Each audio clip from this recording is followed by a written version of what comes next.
Let me just introduce to you the Chief Executive for the MPA, and he's here, Lawyer Edudzi Tamaklo. Good morning to you, Edudzi. Good morning. It's been a while. Good morning. And, good morning to my distinguished co-panelists. And then Lawyer Apiadankwa, good morning to you as well. Sorry, good morning. It's a season, so I just got my recovery the last week. So when it comes to small little coughs, etc. And then we have Dr. Bernard Tutubuanyi also here. Good morning to you. Good morning, Papa Ro. Right. Well, here to talk about a number of issues. We have a number of issues to talk about, and it's the subject matter that we also wanted to talk about. The Ghana Water Company. Before you it's only fair that maybe I bring your attention. You know, over the weekend, we lost some precious lives on the voter leak. So we'll talk about it. Okay. We'll talk about it. Okay. Not to preempt us. Not to preempt us. Sorry. Because I know that's also your main, exactly, the area you grew up as well. Okay, so we have Michael Tewia Kluche, who is the Chief Manager for Corporate Planning, Monitoring and Evaluation, the Ghana Water Company Limited. You'll be joining us on Zoom. Good morning to you, Mr. Kluche. Morning. Representing the Ghana Water. To my colleagues on the other side. And then for your stream, can you put him back on the stream, please, or on her? Please tilt, or if you can just go back a bit so that we can see. We want to see your face and your chest a bit than it is, and then so tilt it up. Very good. So you. Is that okay? Yeah, fantastic. This is the best. And then you go back a little so that you don't hit the bar too much. Okay, that's fine. That's fine. So we'll be with you, but also joining us from the Ghana Maritime Authority. Also, we have the Deputy Director General, that's Mubarak Masaudu. Good morning to you. Okay, and it's good morning, Roland. Okay, he's joining us because there was a boat accident over the weekend. It's been a while I've seen you, Masaudu. Good to see you right there. And there was a boat accident over the weekend, and the Ghana Maritime Authority is reporting and confirming that the incident, the fatal boat disaster, happened on the Volta Lake.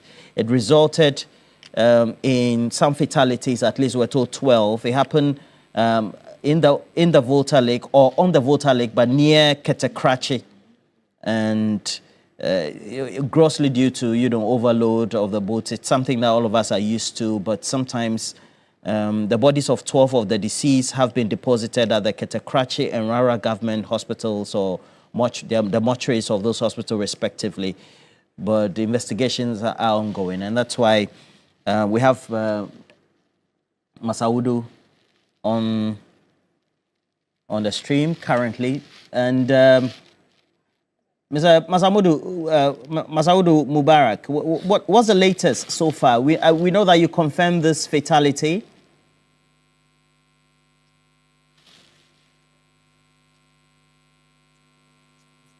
Please unmute for me. Hello. Can you hear me? Yes, we can hear you. Please go ahead. Yes, please. What's the latest on this? Because your statement is indicating investigations so far should be commencing. What's the latest? Yes. So we've constituted an investigation panel made up of officials of the Ghana Maritime Authority, a representative of NADMO, Marine Police, Ghana Navy, a rep from the District Local Assembly, to begin investigations. All of this was done. Can you hear me, Roland? Yes, I can hear you. Very clear. Please go ahead. If you don't have any interruptions, please go ahead. Yes. So all of this was done over the night. So at this stage, aside the one that we've shared in our press release. And can you confirm the fatalities? Because some reports say 12 or 15, and especially the numbers. I know at least the children are said to be numbering around 11 or so. Yes, so the information we got from our men on the ground and a team from the naval detachment that is stationed there has it that 15 lives were lost in total, 14 of which two of the kids that died have been laid to rest, and the remaining are still at the morgue. So in total, it's about 15 lives that we lost. That is the information we have from the ground. I went to school in Bishop Emankpando, so I have classmates, etc., who lived around the enclave. I have some relatives also who tend to live along the Volta Lake as well. And for the Ghana Maritime Authority, these constant fatalities as a result of perhaps the inappropriateness of transportation on the lake, how do you usually do the tackling? Are there new ideas you intend bringing on board, etc.? No, certainly. So some of the immediate measures we've been able to put in place since we were appointed to this role has been that the key of it has been the deployment of a search and rescue vessel called Mate Clote that we deployed at Kwandu Toko to be able to respond to some of these incidents when they unfortunately happen. So that is one. We've intensified our education to people living along the Volta Lake. The Ghana Maritime Authority we are increasing our presence. So we have presence at Kwandu, Toko, Dambai, Ketekrache, Yeji, Sabuba. So we are increasing our presence there so that we would be able to intensify education and enforcement on safety measures. Very soon also we intend to roll out a program we call the Water Safety Guards. So we'll recruit locals from the areas and give them training on safety measures, and it is our hope that they'll be able to enforce and ensure that the basic safety measures on these boats are met any time that the boats want to set to sail. So they still use the canoes, etc., right? Are there better means to perhaps deploy better mode of water transportation as part of the multimodal transport system, perhaps that could be deployed? Yes, yes. So in the grand scheme of things, I know the president not too long ago talked about the vision that he has in terms of transforming transportation on our.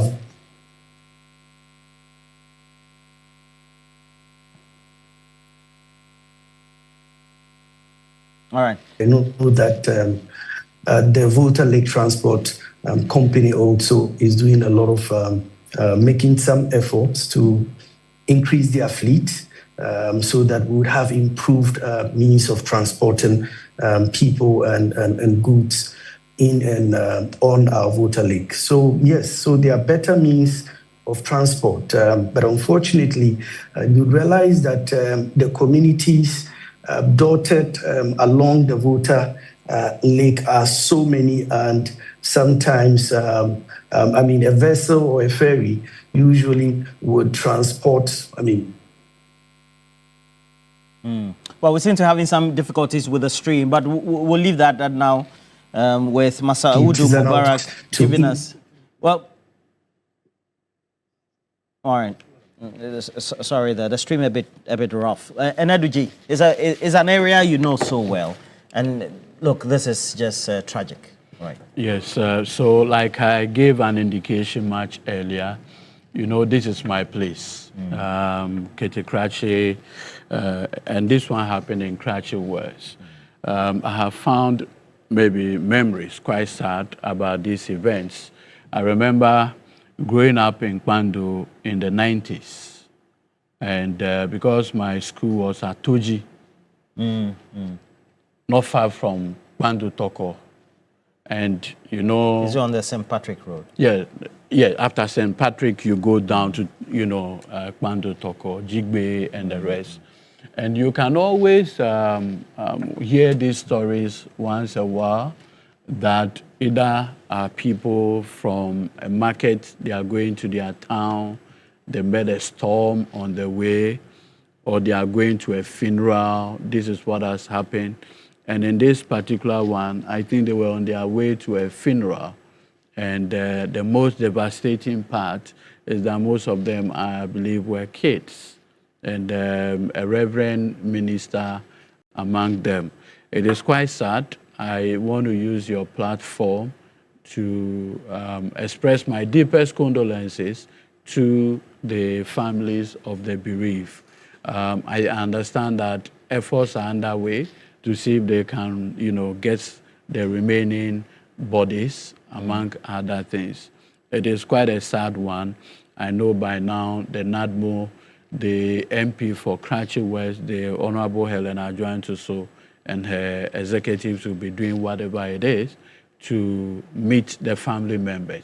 But you see, you asked a very important question, which has to do with how do we safeguard the lives of our people in those areas. Like I pointed out, these are matters I've witnessed in the 1990s.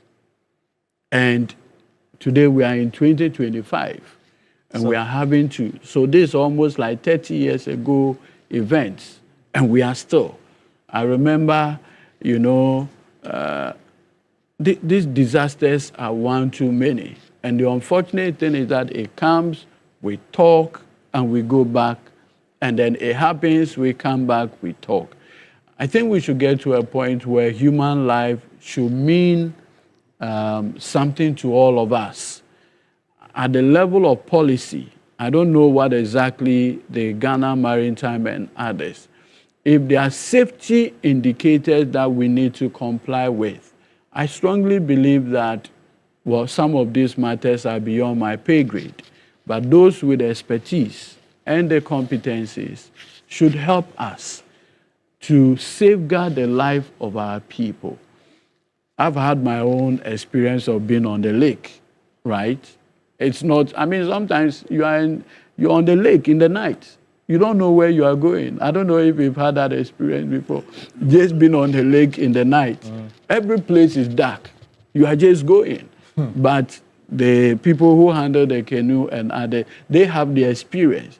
But sometimes you just be going and then there will be a storm. The advanced warning. Yes, the advanced warning systems, whereupon they can tell you that in the next 3 hours on the lake, we see a storm approaching or there's going to be windy, then it gives the local the opportunity of knowing what time to journey. Because some of the journeys may take about 3 hours, 2 hours on the lake.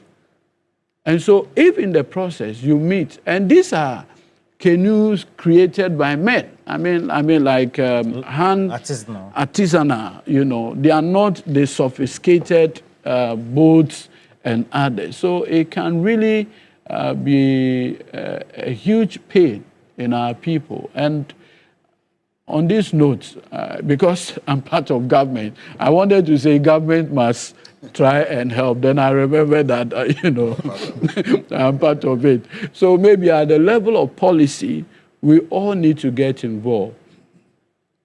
I remember that the Volta Lake Transport Company, for instance, have the Pantu, the ferry. That's a bit more robust. Stronger. Well equipped. And the painful part, Roland. In these boats, our people don't even have life jackets. Because sometimes if you have the benefit of a life jacket, when these things happen, it gives you the opportunity to float for a while. That's where the pain is. So I'll pray that policymakers, once again, we take our attention towards the Volta Lake. It's not even the Volta Lake. Many of the rivers around us to see how best we can help our people. All right.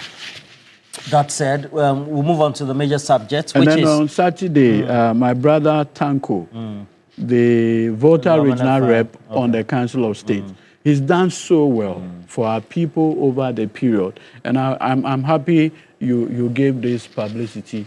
I'm sure all of us and all the people who matter would help him achieve what he set his eyes on. All right. And there's a great concern. And the concern has been on for weeks now. We know the president even met CSOs, subsequently even the media, and the subject of the impact on Galamsey on the treatment plants is a main subject we're discussing this morning as well. And then we'll veer into the subject of the IMF and the tranches, the approval that we need for the main board and the other indicators. Moody says that, well, the economy is doing well, so the ratings have gone up. So, but water is life. It's a big problem. The colors are still as dirty as they are. The efforts are being undertaken. They are not reflecting on water quality. The Ghana Water Company is worried. Michael Kluche is one of the bosses, and he's joining us. Good morning. Mr. Kluche, good morning to you. Good morning, Roland, and good morning to my co-panelists. Okay. On top of my head, so far what I've reviewed by way of publications and literature, we're told that the Kwenyako treatment plant and then is off. Which other ones are off? So we have Chibi also going off, and there are several others which are on the verge, but we are doing our best to avert those shutdowns. For instance, the Bomsa is on the verge of being shut down, but we carry out some dredging works recently to, desilt the dam. So that one is not off yet. We're still producing, and Roland, if you divide Ghana by using Greater Accra as a divisional line up to the top, but not using Eastern region, but you are using Eastern corridor, okay, up to Akosombo, to your right to Oti.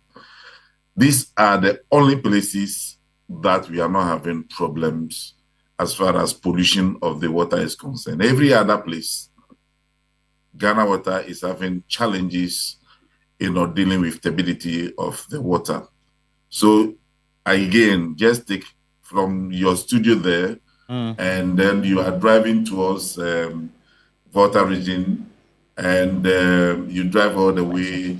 Let's also assume that there is a road that cuts through the Krobo areas, and so you get through to Krobo land, and then you flip to the top, but you tilted to the Volta region side, all the way, making sure that Volta River is there. I'm just trying to tell you that the only river we have in Ghana now is Volta River. The rest is polluted all over the place.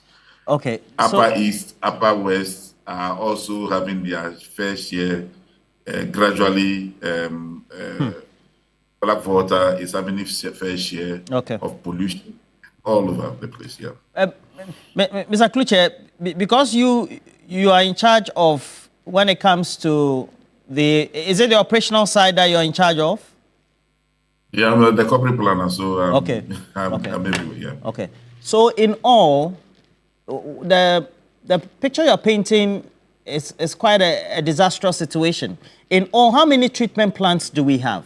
And then geographically, how are they positioned so that we know maybe the southern half, this is how many we have, so that, or the northern half, this is how many we have? Because from what we already know by way of collection of content or reports, there's even illegal mining happening along the Black Volta, and all that has an implication on what comes through into part of the Eastern and Volta region, and then even the Afram Plains area in the Ashanti region, Eastern region. And so how many treatment plants do we have, and then how are they located? So in all, we have 86 systems, I should call it. About 23 of them is borehole, so we take that one out. But the rest are all treatment plants. The ones that have not been affected so far are the Mount treatment plants and the Volta regional treatment plants. Volta region, we have about 5 treatment plants over there. More is also about, within the plant itself, we have more about 5 also there. So in all, 10 out of about 50 something is what is safe now as far as pollution is concerned. The rest, from Wejam all the way to Western region, to Ashanti, to upper regions and northern regions and all that, all of them are having their fair share of pollution. All right. So I want to again do it's not interrogation, the questioning well. So you have 86. How many boreholes? 20 what boreholes? Please help me do that. 23 okay. Of them are boreholes. So when you do the deduction, you're going to have 63. 63 yes. are the water treatment plants. Is that not, or systems? Exactly. Okay. Yeah. And then you are saying that 63, it's only 10 that you can clearly say that on the operational side, yes, the water that is being pumped out of, or the water you're getting into your plant to pump out to residents are clean. Only 10 out of that 63. Is that what you're saying? That's what I'm saying, yeah. But that's 90% of the country, right?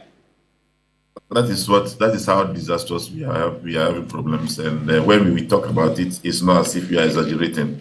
We are really having a lot of problems. The issue is that because we keep on managing the situation, most people are not aware of the difficulty that we have to go through in order to manage this situation. We keep on changing the engineering element in order to just make sure that we still produce water. But the truth is that those things that we are doing are no longer sustainable. That is why, for instance, Kwenyaku has to be shut down, because we were at our wit's end as far as Kwenyaku was concerned. And then the same thing has to be done at Chebi. And then as we speak, well, we have to do something else about the Bonsa one, and that is why it's not able to shut down. But those things are not sustainable when we keep on getting the kind of water that we are having to our dams for treatment. All right. So how much are you spending? Let's say you take your operational cost, because then it means that you're spending virtually your revenues on that. Let me give you some typical analysis so that you can appreciate what we are going through. For instance, Bonsa, for instance, we were using about 40 bags of alum in 2009, 40 bags of alum, even though the water was still, tepid. But as at that time, when we were complaining, people were not listening to us, we were using about 40 bags of alum to treat the water every month. Fast forward to 2021, we were using 40 bags of alum a week. Huh? Yeah, that is what I read my lips. We were using 40 bags a week to treat the alum in the same Bonsa without any change in the plant capacity. Then in 2022, it became difficult for us to use alum. So we shifted to another product called polyelectrolyte, or people call it polymer, to start treating water at Bonsa. So as we speak now, we no longer use alum to treat water at Bonsa, but we are rather using polymer to treat water at Bonsa. But, the question is, what is polymer and how much does it cost us? It costs us fortune. Not only do we have to change the dosing systems in order to achieve this, but we have to also, pay so much for the polymer. The alum is a fraction cost of that of the polymer. So these are the problems that we are facing as far as, our treatment process is concerned. Now, remember that the if it is only just the cost of the chemical, maybe something to, but because of the kind of water we are now pumping with our machines, which were not meant for that, we are now having to go to the process of changing our pumps frequently. Pumps meant for some 15 years, some 20 years, if well maintained, are now being changed within 3 to 5 years, averagely. Okay. And then it goes with what? Electricity costs. Because you see, Roland, if you pump water, if I pump water, raw water from any source and I want to treat, maximum I should be getting about 95% of that. So let's say I pump 10 gallons, I should be getting 9.5 gallons out of that as a clear water. Today, we are doing some around 50% of that. I see. So these are the problems. In total, so you spend a lot of money, energy to pump dirty water, and all that you get from it is about 50% of the water. Okay. So where have you got into? So everything is going up in price as far as our operations, is concerned with the stability of the water. So we're talking the quantum. So how much are you then spending annually? Because you're painting picture. Annually, as we speak, Ghana Water Company is doing about some 350 million cedis on chemicals alone. And let me give you some breakdown so you understand what is going on. Give me before and now. About give me a trend analysis. Yes, I'm just giving you some analysis. 350 million cedis. And out of that, 310 million out of that is for coagulants. 310 million out of that is for coagulants. No, if you take it that in Volta Basin, where the water is clearer, where we don't use coagulants at all, it means that if we were not having such a high turbidity, we would have been saving ourselves some 310 million cedis. Or if even there is some little turbidity we have to produce, maybe we wouldn't have spent up to about 300 million cedis on coagulant alone. So that is how you should be looking at it. Because in Volta region and in pond systems, we don't dose coagulants. We just pump the water, filter, and then disinfect, and then we give it to you. So we don't have any coagulation process over there. It also makes, if you want to set up a plant, it makes the plant setup very easy and cheaper so that we don't have to spend a lot. If you have to set up a plant that would introduce coagulation processes, it makes it more expensive and even difficult to operate. So the source water has a lot to do with how we go about producing water and how we go about cutting down costs on our production so that people can get water almost for free to drink. All right. So in my mind, I didn't do science, only general science I did. So if you are using your coagulants and all the things, because this you are not using alum, right? Yeah, so some of the systems, some of the systems that we have stopped mostly from central and western region where the stability or the distance is so high, central, western, and eastern regions. These areas, most of them we are using polyelectrolyte, and also in part of Ashanti region we are using polyelectrolyte rather than the alum. I see. Okay, so explain this to me because you're a science person. So once that's the position you're occupying. Now, when you, as Ghana Water Company, let's say, when I was a young reporter, I used to do a lot of environmental reporting and rural reporting. So I've drunk the Densu to use for my stand-ups or pistol cameras, and I've gone to Kede, I've drunk, the river bodies, etc. So let's say, now I can't do that, obviously. If you claim that you're using your poly something and all that to clean the water, what do you exactly clean? What type of metals and what is remaining that your chemical is not able to get out of the water? I mean, if I have to get to borrow the word from Professor, again, Kluche again, your namesake at EPA, dechemicalize that water or remove the chemicals, so to speak, or the toxins? Okay, I know where this is going, but No, I'm not going anywhere. Me, I'm only asking questions. The process that we go through to treat the water for you is what I first described. Is coagulation, filtration, disinfection. Okay. Now the coagulation process is just to introduce any of these two chemicals I spoke about into the water, so that it will draw down the suspended particles, so that we can get a clearer water to filter. And then after the filtration, we disinfect. Now, what we have done so far and what we have been doing with all other stakeholders coming on board to help us to do, the final water that we get to the people at the moment do not have any threatening level of heavy metals to anybody. All right. But the question is, for how long?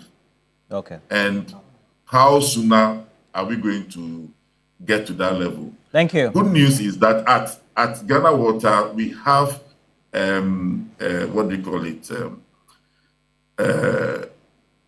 A plant located laboratories that will be carrying out quality every hour.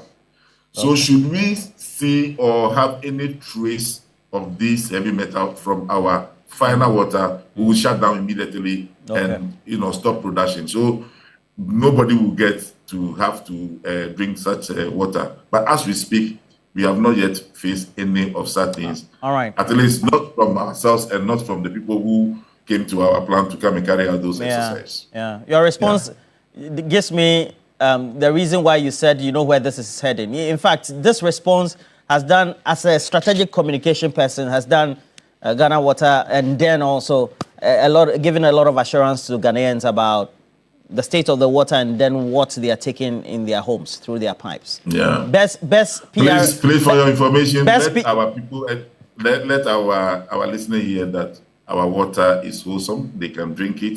They shouldn't have any problem. Okay. As long as it's coming from us direct. Where they store sometimes, and we don't know where they store it, that one we cannot fight for it. But once it's coming from us direct, people should not be afraid. They can drink our water. It's wholesome. All right. Thank you very much, Michael Kluche. My guest also will need to talk, and Michael Kluche is a deputy boss for I'm the chief manager for corporate planning. You said deputy manager for? No, I'm not a deputy manager. I'm the chief manager corporate planning, monitoring and evaluation. Okay, chief manager corporate planning, monitoring and evaluation. Michael Teria Kluche. Thank you. And Eduji. I mean, it looks like if you're not along the water lake, you're in trouble. So I have a history with Ghana Water. Okay. I've lived at Kpando, Toji, the water, Ghana Water quarters, and then in Kwebe as well, the Kwebe headworks. So I have so you're a Ghana Water boy? Exactly, Ghana Water boy. Okay. So I understand where he's coming from. You know, like growing up again within Kpando, Kwebe and the rest, treating water was quite an easy thing because you don't have the menace of Galamsey on that water course. It's unfortunate that we find ourselves today where you would expect that people would take greed away from their own livelihood, in the sense that you are going to drink water. Yeah. Look, growing up, you notice that the birim, the pra, the ankobra, the ofin, you just fetch it, go home and drink. We bath, we do everything with these water bodies. You don't add anything. I remember the only time that we got so involved in treating water many years ago, in the early 1990s, was when Guinea worm infestation. So from Bonache right to Nkwanta and all those environs, you needed to boil it because the reasoning then was that the boiling killed the Guinea worm, the eggs and others exactly. and so that it will not increase the infestation. Today, that situation is completely different. What I do know is that President John Dramani Mahamat's outlook on the fight against Galamsey remains a top priority. In fact, this government considers the Galamsey menace as a clear present danger. In fact, environmental terrorism that we have never seen in many years. And I've always maintained that, you see, the issue of Galamsey is not a complicated issue. Look, it's not? No. If the people who live by the water body say that we want to safeguard our water, how can a foreigner come and do otherwise? As communities. Simple logic. I grew up in places where I moved from the house to water body, fetch, get home. If I see you destroying the water that I can no longer fetch home, why should I tolerate you? Where you live, there's gold beneath? No, that's exactly where the point. That's why I'm using the word human greed. Greed, more greed. Why in God's name would a chief tolerate people to come to his community? You are quite an elderly person. I'm old, actually. No, not even I'm talking about dog. Growing up, you have Asafo companies. Those Asafo companies were enough to stop everybody from misusing our environment. If the community people are not involved, there is no way you can do Galamsey in those communities. There is no way the people in Ofin would agree that foreigners should come and destroy their source of drinking water. How is that possible?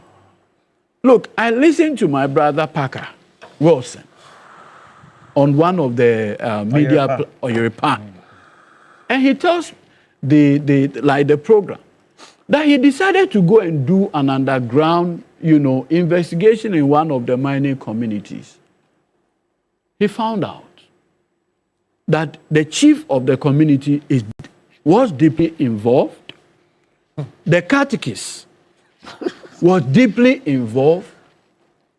The teacher in the community was deeply involved.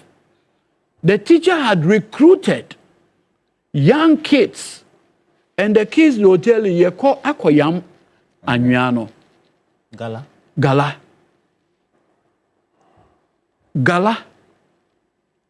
The painful aspect is that our communities are the ones encouraging. So if you look, government deploys soldiers.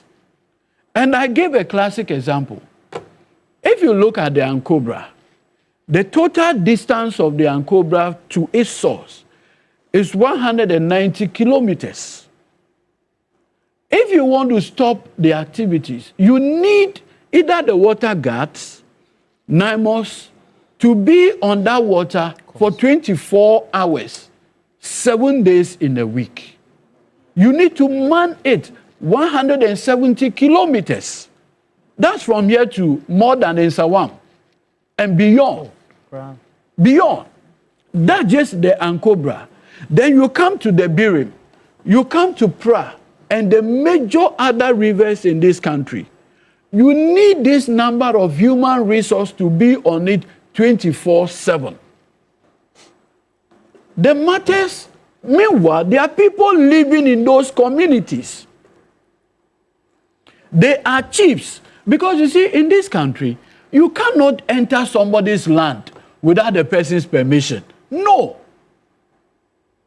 And looking at the way we fight for land, there have been tribal conflicts in this country because of land issues, land tenure issues.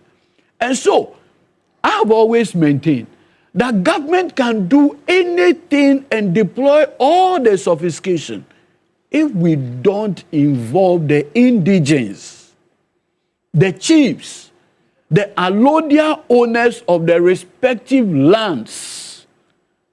We will be doing the talk shop and we'll be here. Look, from January when President Mahama took over as the leader of this republic, Look at the interventions that he had deployed. By now, our water level ought to have been restored to normalcy. Look, I've asked this question, Roland. Can you imagine for a minute how our water bodies will be looking today with over 400 champagnes on them now? Roland, I'm asking you. Because this government in the past 9 months had destroyed in excess of 400 champagnes. Imagine if those actions were not taken and those champagnes are on our water body. What will be the state of our water bodies? Imagine a situation where today, under the watch of President Mahama, we have not confiscated over 450 excavators. What will be the state of our forests and water bodies? Imagine over 1,000 water pumps, high water pumps, all on our water bodies today, but for government's intervention. So sometimes I always say, you need to appreciate the effort, where we are coming from, where we have gotten to, and where we desire to reach. Imagine for a minute the Ankobra, the Pra, the Birim, the Ofin, with over 400 champagnes on them, day to day, 24 hours. What would have been the state of affairs today? These are verifiable interventions by the President Mahama administration. I have watched in disbelief the work that NIMOS is doing, destroying the various, camps created by these Galamseyers all over the troubled areas. In Ghana here, we know where the Galamsey activities are happening. In fact, only 2 regions currently have been found to be outside the reach of Galamseyers: Volta region and Greater Accra. With the exception of these 2 regions, all the rest, the 14 other regions, one way or the other, are having to grapple with these Galamseyers. And you think there are no community leaders in these communities? How in God's name can you go to a village, handled by a prominent chief, if the chief say, my Asafu group will not allow you to be on our land? So maybe we've gotten to the point where the engagement should not just be at government level. And you see, I have always maintained that, once you make it a government problem, the Galamseyers are happy. You know why? Because it diverts attention from the people who are giving them the concession. And the people giving them the concession are our chiefs. Roland, I want to believe that of all the efforts we put in this Galamsey fight, until we get the prominent chiefs declaring their communities to be no-go area for Galamseyers, we'll also come back after 4 months. Look, this Galamsey conversation has been going on for the past 3 months continuously. The media has been on this. Possibly the media should be asking a critical question. How come that all these efforts by government is not achieving the desired impact? And I'll conclude on this. You see, the only thing that creates a problem is the debt that comes back to the river. Yes. So if we know the source of the debts, how come that we are not able, or the water bodies are not getting cleaner? Why? Because you see, by the time they will leave, another set will start. And like I pointed out, even for the Ankobra alone, 190 kilometers, you need to have 24-hour surveillance on 190 kilometer, of water body. The practical challenges, the logistics, the manpower, it is not a joke. So it is convenient to say, President Mahama, and I'll conclude on this, declare a state of emergency. Why not? It's not convenient. It's just convenient for all of us. But the results,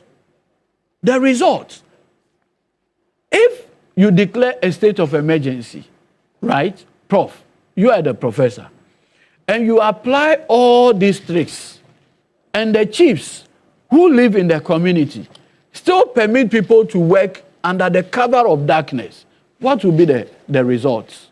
We'll come back to square one. Everybody has to take responsibility. We all need to be responsible. Do you know that you and I are in Accra, so pain and thinking about people in our various communities? They are not looking at it as a problem. Yeko Gala. Yeko Gala, Yeko Yam. And look, now, kids are no longer going to school. You know their reason? They make more money if they go to Yam, grind the soil and all those things. Why have we gotten the greed? At the end of the day, it just speaks to the issue that the strategy is not working. We cannot do the same things all the time and expect different results.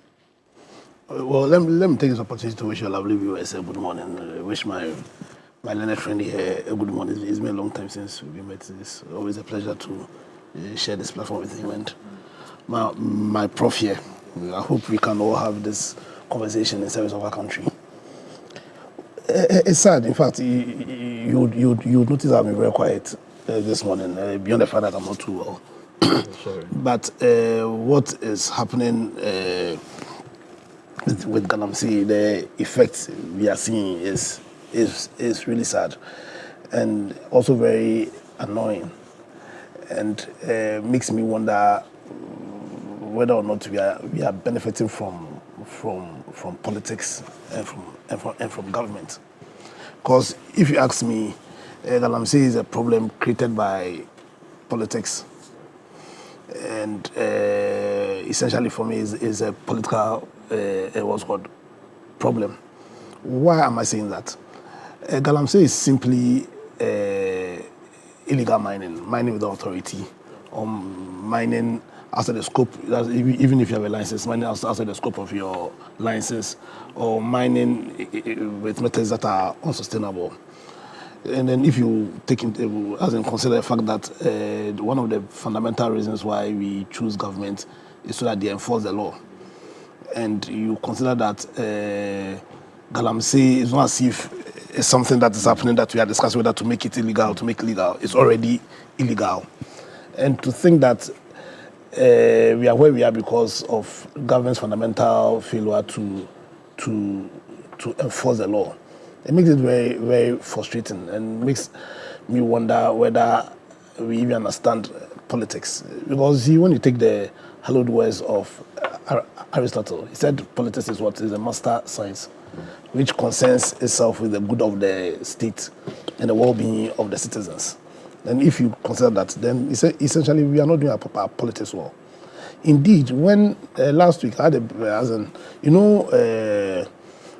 some time passed during the regime of Nanado, when Akunta mining issue came up. Nanado came and told all of us that Akunta mining is not involved in Galamsey. So last week when I heard that, apparently the basis for which Wontumi has been held before our courts is based on the report of the CID, the same report on the basis for which Nanado said that Akunta mining has not been involved in Galamsey. It makes me wonder, so then why are we even doing politics in the first place? Because the fundamental reason why we are where we are is a fundamental lack of commitment from government to enforce the law. And I think when I use government, I'm trying to be a bit charitable. Over the last 8 years, I think the attack on the environment was taken to a crazy level. And I'm very frustrated, I'm extremely frustrated to think that beyond the fact that our former president, Nanado, shelved a CID report that essentially said that Akunta mining was criminally liable in terms of its Galamsey activities.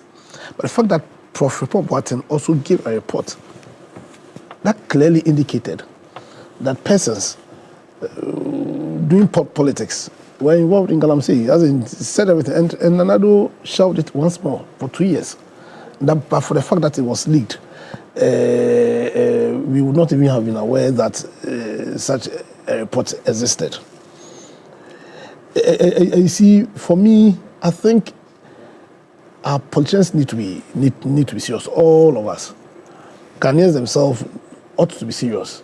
We seem to be playing games with our governance system. Because we just go and as in vote, and people will give up powers to also come in and they pretend to be working. Because essentially, the problem is one of lack of enforcement. Last week, were you not worried when I heard Erastus say that members of the NPP were calling him, trying to get information, so they'll use it for their politicking. So the question is, what are politicians? What are they interested in? Are they interested in the proper politics that Aristotle spoke about? The master science that ought to be concerned with the reality is that the honors and the responsibility now lies with the president and his assistants. You can't. Let's put it in proper context. Yes, we have 9 months after this president came into power. We have a situation where right now we can't get water. We have a situation where people are free to eat their contumely. You understand? So if you want to handle this situation without placing it in proper context, the proper context is the fundamental lack of commitment by our politicians on both sides of the political divide to tackle head-on this Galamsey issue. Because what happens is that you go and then you make noise, and then the opposition wants to use it as the fastest means of coming back to power. You understand? And so we need to place it in proper context. We need to make Ghanaians understand that we shouldn't create a situation where our politicians will use Galamsey, clearly where they've shown a lack of commitment to fight it, as a means of dribbling their way back into power. We, the Ghanaians, who are the repository of sovereign power, also need to be smart, and we need to be awakened. Because I'm saying that the issue that we are fighting over is an issue that is already an illegality. It's always been an illegality. You understand? You are here talking about strategy. Strategy to do what? It is because it is already an illegality. It is already an illegality. You understand? So, enforce. Exactly. That's what I'm saying. The problem, and that's what I'm saying, is a political problem. It's a problem created by the politicians themselves. Yes, I'm saying that last week, Erastus said that the MPP members who supervised or who took this Galamsey issue to a different level, under the watch of the president, they sponsored, have the temerity to call Erastus, that give us information. So we'll use that information to find a way of dribbling our way back into government. It's simply a matter of enforcement, you understand? And we, the sovereign, you understand? We, the sovereign, shouldn't sit down and allow ourselves to be used as pawns in this Galamsey battle. Now, His Excellency John Mahama is in power. He laid out a strategy. His strategy was that he was not going to go after the small fishes per se. He was going to go after the big fishes. Now, Chemawun, to me, has been hauled before the courts. He has asked investigations to be done on his own party's executives, being their national organizer, organizer and Abang vice. You get the picture. For me, all I can say is that over the last 9 months, I see a sort of renewed commitment in fighting this Galamsey on the part of this president. You understand? Because of the context, and the context is that we've sat down and we've not enforced this for like close to a generation. So you're saying we allowed the situation to deteriorate? Yeah, we've sat down. We should give time. Not time. We should give support for us to see results. We should give support. You understand? We should give support to. We should also look at the regime. As Edwige was speaking about the chiefs and all. But you see, the chiefs can't help because of the regime. The regime being that even though you own land, if there's any mineral in the land, that mineral has been created as a trust in the president. So it's the president that can give concession. The chiefs can't give concession. Indeed, the president is so powerful that when he has given concession, he has the power of eminent domain to take the land. So if you want to really localize the battle, then whilst we are reviewing our constitution, we need to also review Article 257. And then in the creation of the trust, a trust shouldn't just be created in the president, but the trust should also be created in the chiefs also, in areas where there are minerals, so that where the concessions are being granted, it will be the president plus the chief granting the concessions. And we should decentralize, what's it called, a management of our natural resources. Also, and to end, you see, nature has its own way of healing itself.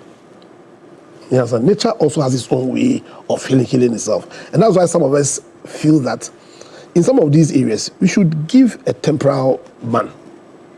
Yes, allow nature itself to heal. And then let's have a comprehensive audit and review of our licensing regime. And then once that is done, and we have a leader who has the commitment to fight and enforce the laws, then we can find a way. But as things stands now, it's really bleak. It's really bleak, and I don't know what to say, but just to hope that we find the commitment to fight this one way or another. I think we will find that commitment if the case against Akonta is seen to its logical conclusion and done quickly. If the investigation against Abanga and against the NDC National Organizer is done quickly, where the executive shows us that he's even ready to prosecute his own people, then I think he can and will have the support of every single Ghanaian in this war that is being waged against us. Dr. Zutubwai, clearly we need to change the strategy. We need to be harder. Yeah. Because, you know, they have arms. The communities themselves are also bearing arms against people who want to come and stop, etc. Yeah, so Roland, good morning once again. Good morning to my two lawyers, and good morning to our viewers. Quickly, congrats to Black Stars, for qualifying to the World Cup once again. I think since 2006 thereabout, apart from 2018, Ghana has always made it to the global stage, and that's a huge achievement. Again, I think, Roland, I don't know whether you are aware of the Nkwanta South conflict, and maybe TV3 is probably following up on it. I think that you should, as an appeal, because some of my students have vacated, they are afraid going back home, and they keep knocking on my doors. You are talking about the fact that the soldiers who are supposed to be maintaining law and order, as it were, are perpetrating some level of atrocities on them. And it is becoming too much for them to handle. All right. Papa Ray, let me say this. You see, this issue about Galamsey, basically, I have two fears. My fear is probably an attack on the Volta River. You mean it's coming? It could come to that. It could come to that. Why do you say that? I mean, as lawyer DG was explaining. It is, so far we're told, it's the last one standing. Yes. So as lawyer DG was saying, and as the the man you spoke to on,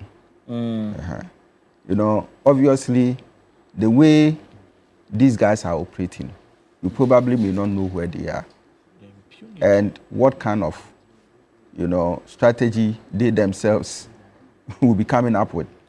And the river bodies they may be attacking.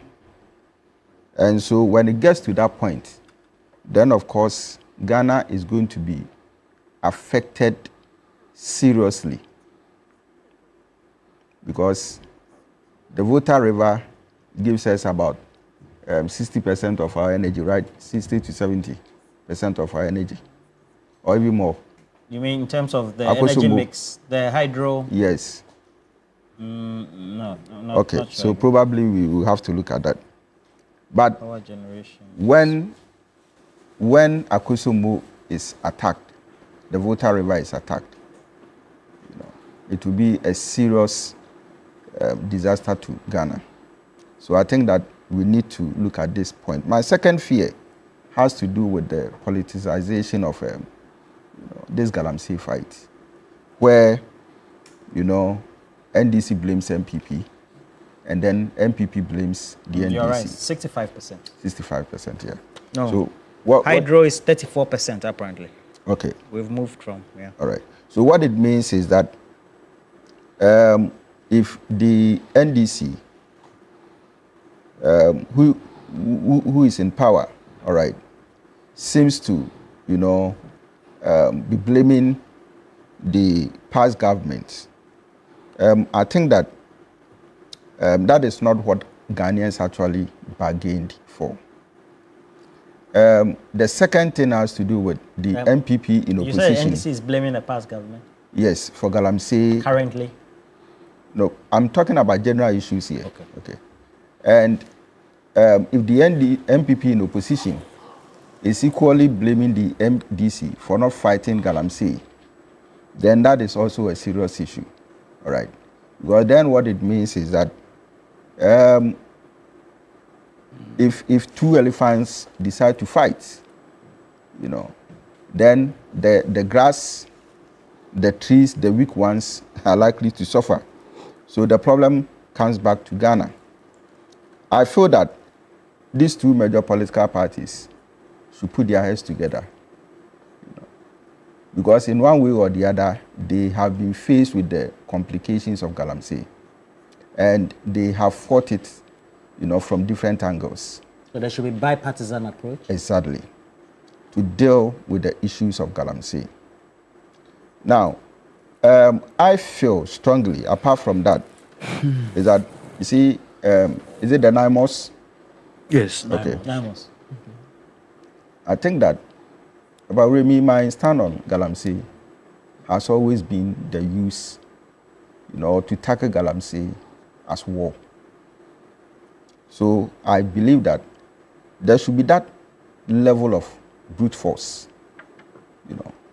allowing the personnel of NIMOS to deal decisively, touch them, those Galamseyers on the river bodies. You're saying we should do shoot to kill? You see, for me, I don't want to believe that these people will come and say that Dr. Tutu is not so much into, he doesn't really care about people's lives. But I don't see Galamseyers as people who actually care about Ghanaians and Ghana. So at a point in time, if you have to shoot and kill, you can do so. And they have to do it. Because for me, I don't see these people trying to probably, end whatever they are doing. Maybe the lawyers may disagree with me. Again, I want to find out, I don't know whether Lawyer Piadankwa and Lawyer Duji,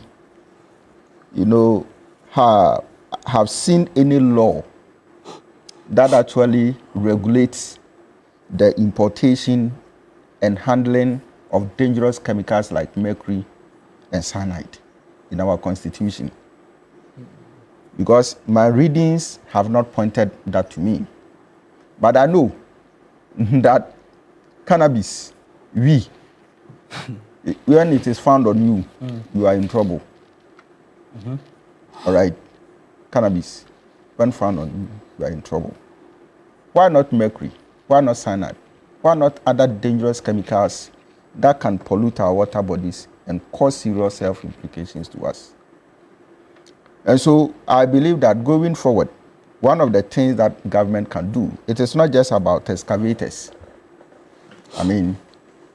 But I feel also that I hear, was it for some time now, I think about the past 3 months or so, about 1,200 excavators have been imported into Ghana. To come and do what? To construct roads. So what so that they tend to assess them.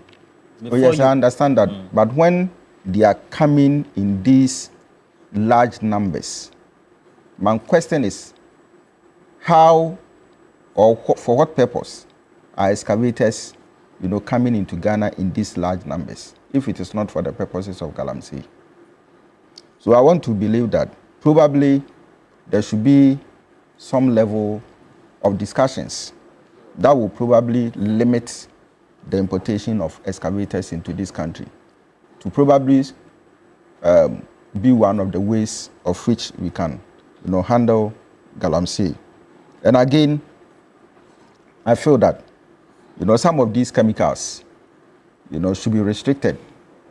And probably, if there's going to be a law on it, to regulate its importation, usage, and then handling. Okay. Yeah. Ediji, so just in 3 minutes, what solutions are there for us going forward? What should we be doing? I want to applaud the men associated with NIMOS. They are doing this at the peril of their lives. I've given this example and I want to repeat. Unfortunately or fortunately, how our constitution is organized, it does not tolerate extrajudicial killings. That is where the problem is. The laws of this country, even when you have evidence that this person had committed the worst form of crime, including taking human life, the laws requires that you must take the person through the requirements of due process. Because time and again, we have seen that persons who were killed by way of mob action have been found out to be guilty. And because innocent. And because you do not have another life in a freezer, where if you make a mistake, you can go and pick that life again, it becomes very important that we are circumspect. Look, I've always said this. President Duterte of Philippines started the martial law in Philippines in the Mindanao region. He's not facing the ICC, huh? Yes, initially he said he was fighting Islamic insurgents. And then now moving into drug trade and use the martial law. President Duterte himself never held a gun to kill any person involved in drug trade or involved in the drug business. But today, as we speak, he is at the International Criminal Court for human rights violations, among others. And so we have a history, and I've always maintained that our soldiers still have on their minds something very fresh.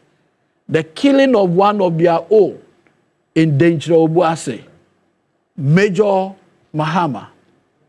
That thing, if you permit our soldiers the benefit of doing shoot to kill, what will record?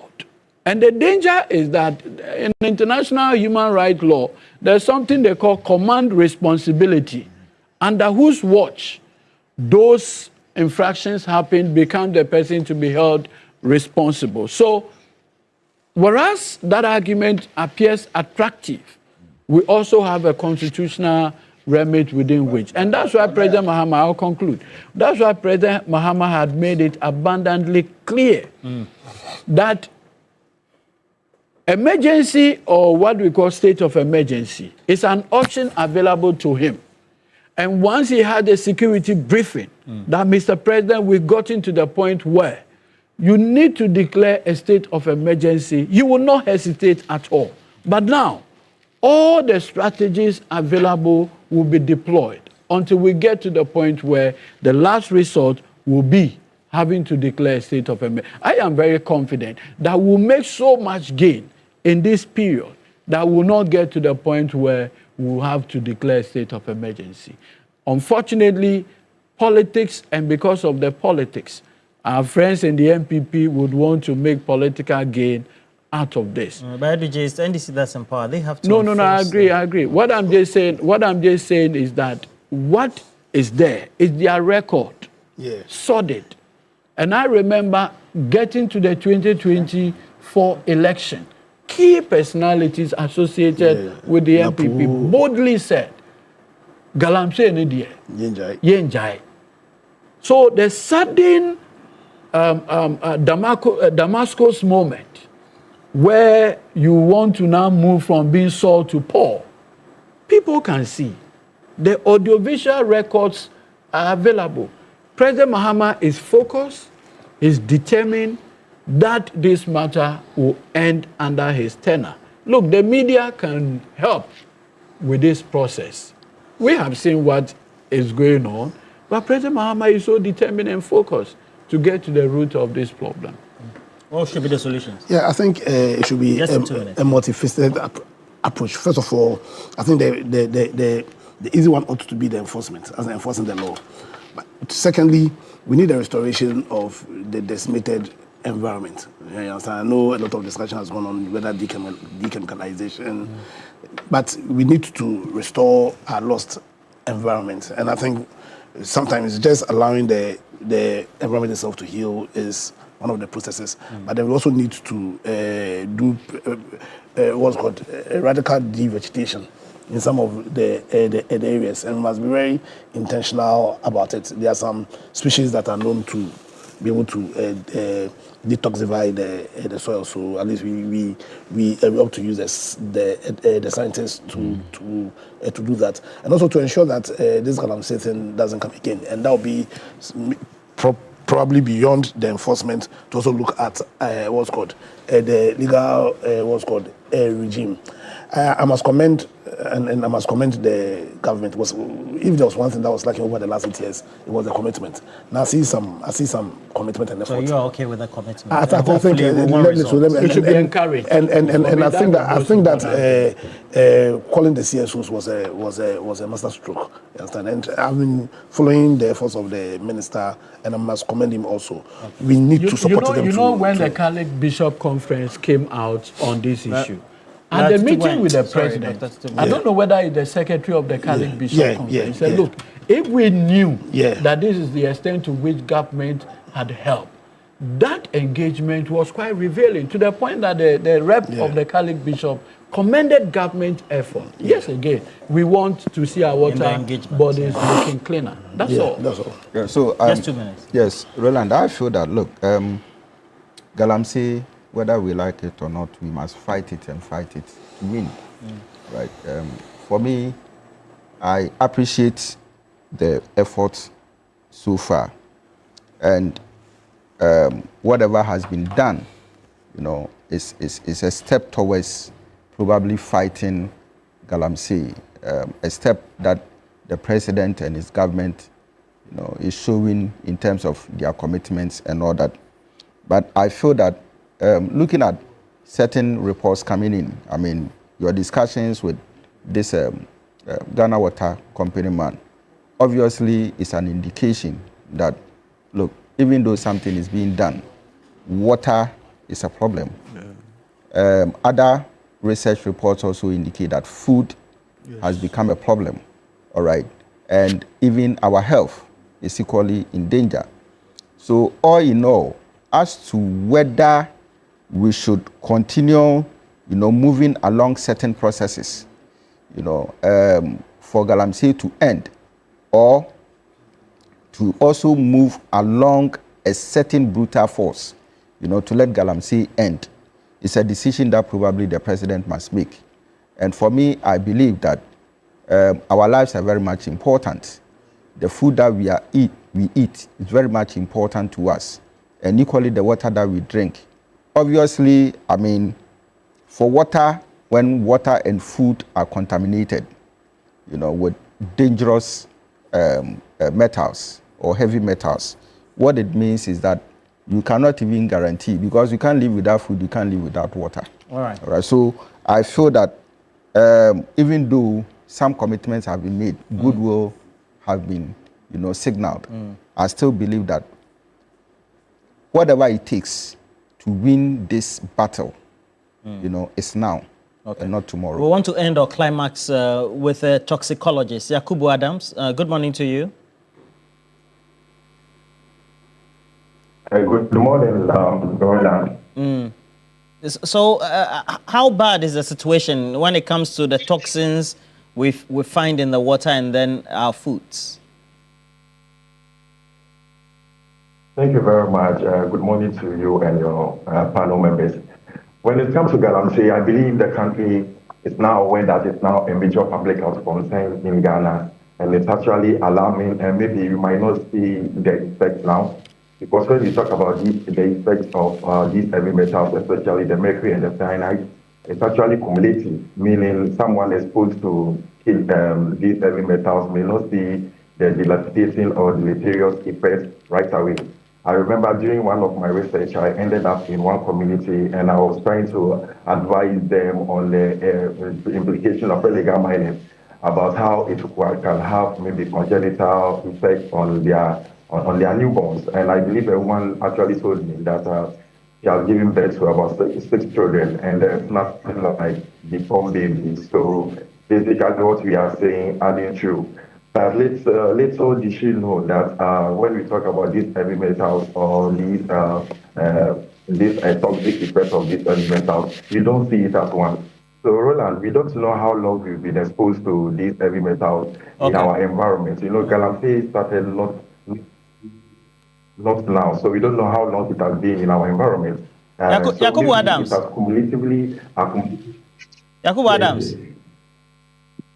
The Ghana Water, the Ghana Water Company says they treat the water.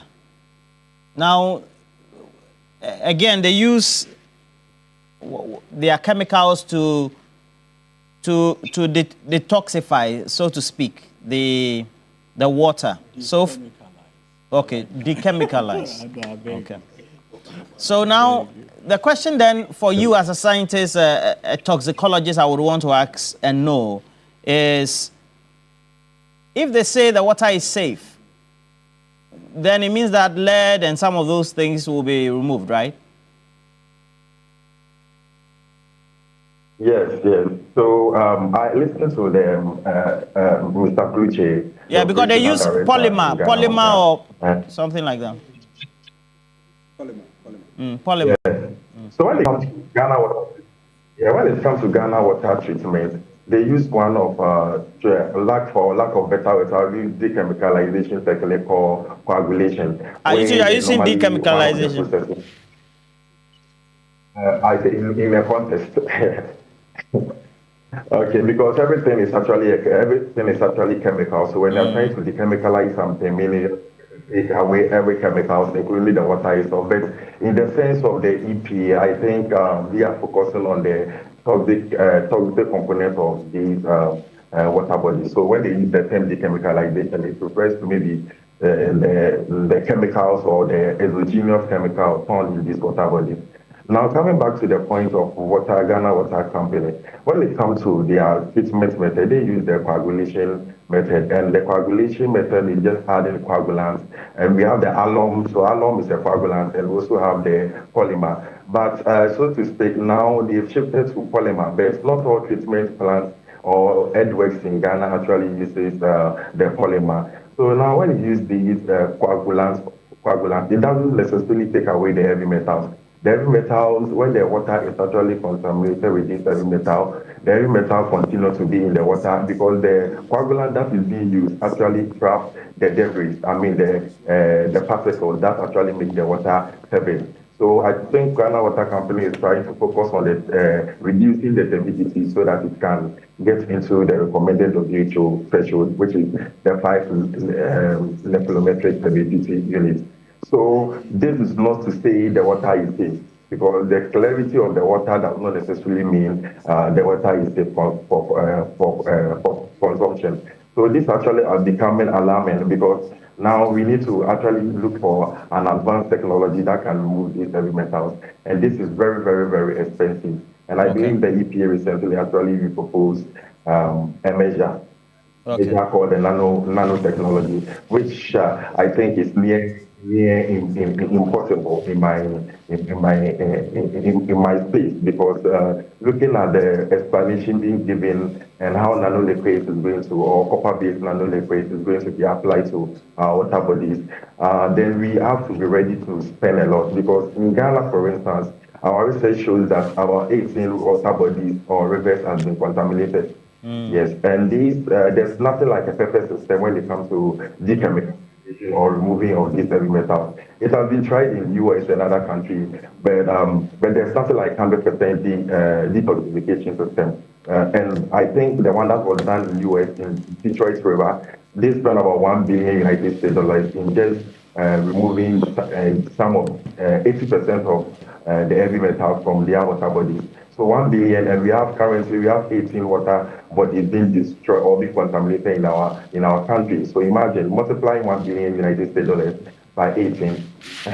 It's going to be about 18 billion United States dollars. And I think we are still gambling with IMF 3 billion. So this is actually costly if you want to even employ. And remember, I listened to the EPA boss, and I think she did mention that they've tried it in vitro, meaning when we say in vitro, meaning it's done in a test tube in a lab, and it's Thank you very much, Yakubu Adam, toxicologist, helping us conclude the conversation. Thank you, Edu Jitamaklu, for making the time. It's always important. Before you leave me, as you are well, we have concluded a good IMF program, and we have only one review left in 2026, and we'll conclude it. And you can see the handlers of the economy are doing exceedingly well, the finance minister and the governor of the Bank of Ghana. So far, so good. Thank you. Sure, Dr. sure, Tutubuahi as well. Sure. We're also going for a break. When we come back, we'll bring you the latest sports headlines. And you know that the Black Stars, as always, haven't qualified would mean that we need to look at the other results from the other groups of World Cup qualifiers on the African continent, and which of our rivals are not doing too well. It has to be Nigeria. Today they have a match, so we'll see how that goes. But